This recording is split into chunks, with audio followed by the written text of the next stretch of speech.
Hey y'all, so it's Monday, June 19th, 2023.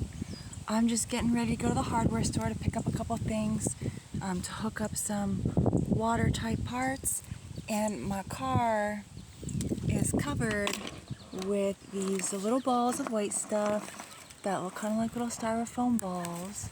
Okay.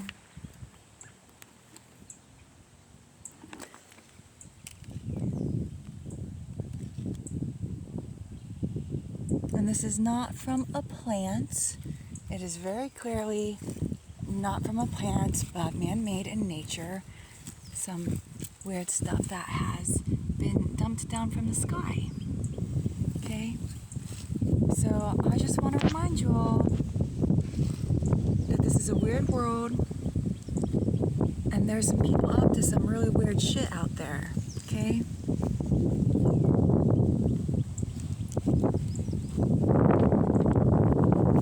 So anyways, before I drive off and clean my windshield and that sort of thing, I just wanted to remind you guys